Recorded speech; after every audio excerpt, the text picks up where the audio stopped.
welcome to an episode of ER Q&A. We have not done ER Q&A in quite a long time. Matter of fact, I've actually not uploaded a video in the last span of like a week or something like that because I've just been fully busy just trying to smash off a couple of things that needed to be done by February. But anyway, we're back at it, and today's question was a little bit more complicated, but I'm going to restructure it in a different way, and hopefully I can be able to answer your question, all right? So the question itself was basically, the person who sent the question was basically like, hey, look, I'm entering a new industry, and I don't quite understand the market as much, but also the challenge that he was facing was that in this market space, they have to build trust with their former clients because the company had shut down before, and now it's coming back to the market again, and they're trying to get those former clients to basically do business with them again. So the whole title of this ER Q&A is going to end up being how to rebuild trust with your clients, okay? How to rebuild trust with your clients. That's the whole topic of this. And I've actually had a lot of experience in this in the last 1 year when doing with some things where I've been making a lot of mistakes or facing certain challenges that ended up kind of, put a little bit of friction with the client base, right? But here's the good news, right?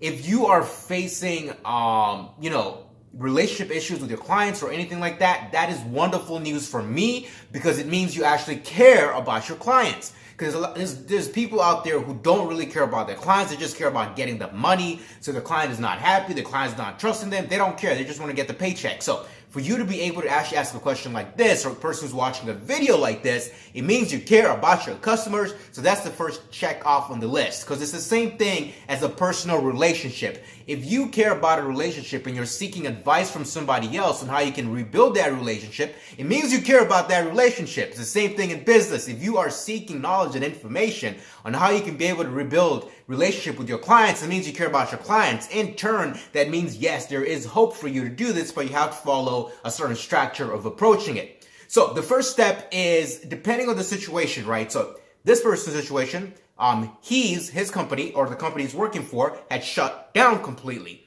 right? So that's basically starting from not really ground zero, because they knew you before. The same thing as a relationship here. If it's a person you already met before, you're not really trying to reintroduce yourself from all over again. You're just kind of like, hey, you remember me? And then you go off from that top of line, right? So this is a couple of tips that I have. I'm going to start off from the general point of view on how to rebuild relationship with your clients, okay? So the first thing on my list is be the first person to apologize. Always take ownership for any mistake that your company does, no matter how small, no matter how big, no matter if it was not your fault, especially if it was not your fault. That's where it's going to really come in major.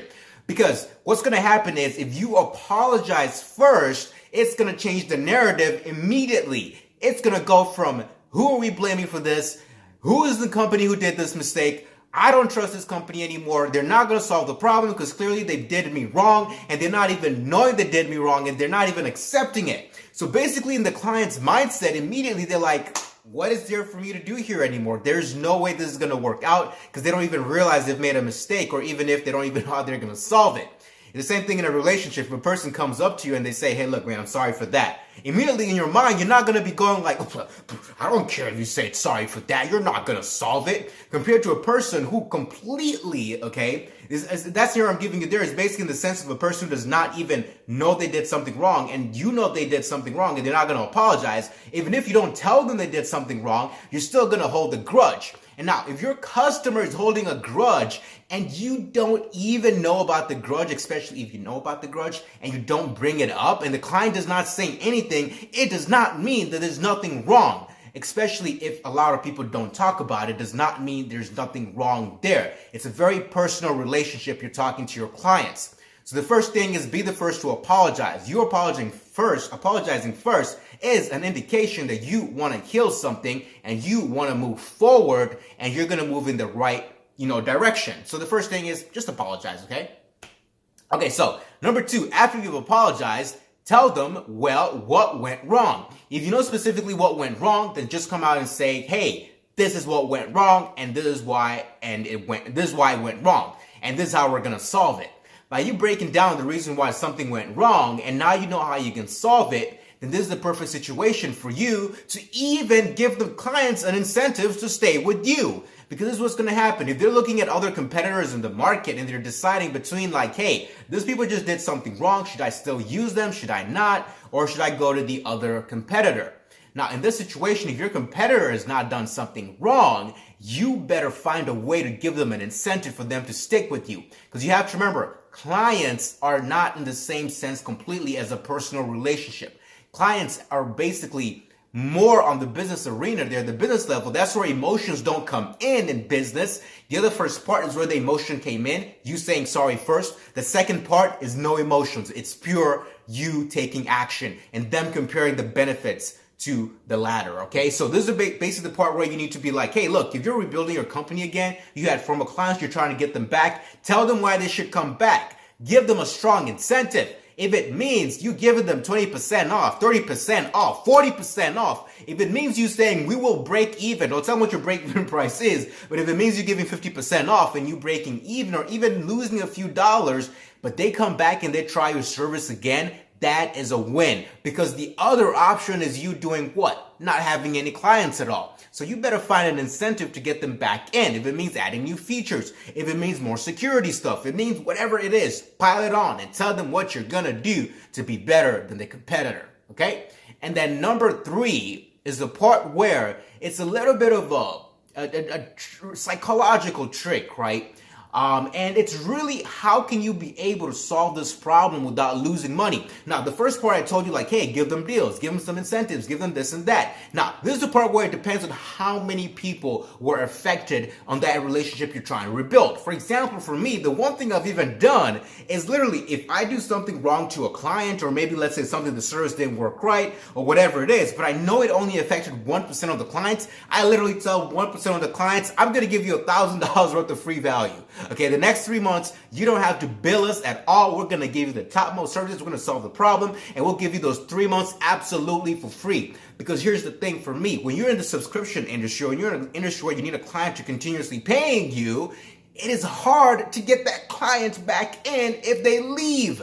Okay, guys, you understand that. You understand the cost of acquisition of a customer. It is expensive. So if the mistake you made only affected 1% or 3% of your clientele, and you can still be profitable, very profitable, even if you give them a free service, give them a free service and stop being stingy, okay? Because you made the mistake. And in this case, you need to do something that's much bigger than you just saying, oh, we're sorry, it was our fault, here's 20% off our services. No, you should be like, hey, sorry, here's our fault, this is how we're going to fix it. Matter of fact, we're going to give you 3 months free of our services, use it, and then come back and decide what you're going to do. And here's the thing that I've found. Out of all the customers, when we had an issue, the whole thing, it was basically kind of a server error issue that affected about 3% of the customers.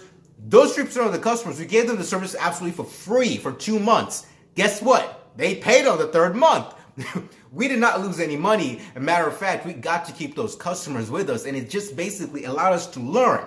The best thing is, how can you rebuild a relationship without hurting the long-term outcome? And basically what the long-term outcome is you having them stay with you, even if it means on the short term, you're not gaining dollars, okay? So coming back to the main core question here, right? You just entered a new industry. Now that's a different topic. I don't want to go on this video on that topic. I believe the bigger question is here, other than you trying to find a way to navigate in your new industry, is more about how can you get the old clientele back, okay? Because if you don't get the old clientele back, you're not going to have an industry to be in, okay? That's why I want to tackle the rebuilding relationship part in this video. So I'll DM you back on Instagram, and we can get a little bit more talking about you getting into this new role, a little bit more private, since I didn't want to share information about your company as well, confidential here. But other than that, I hope that was able to make sense. So I'm going to try and summarize it real quick, okay? If your company makes a mistake, or maybe you've done something wrong with your clientele and you need to find a way to fix it or rebuild a relationship, the first step is always be the first person to apologize, even if it was not your fault, even if it was a third party that was involved and they made the mistake. Take ownership. When you take ownership in the mind of your client, it means in their psychology, they're going to be like, whoa, they know something went wrong. That means they're gonna fix it. If you stay quiet about it, even if the client doesn't tell you, they're burning inside. Okay, it's the same thing in a personal relationship. Not everyone's gonna tell you that you stepped on their toe, even if you clearly stepped on their toe.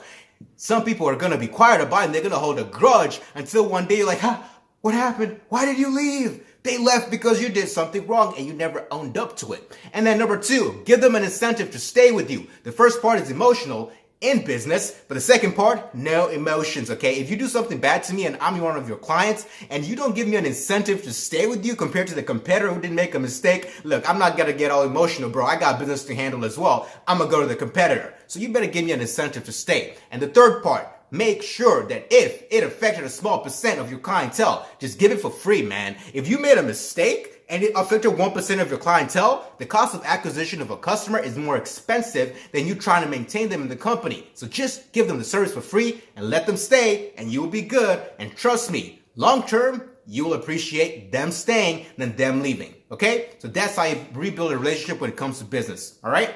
Thank you very much for watching the episode of ERQ&A. We're back at it, and I hope to drop more fire on Friday, if not Monday for sure. Okay? Thanks for watching. Peace.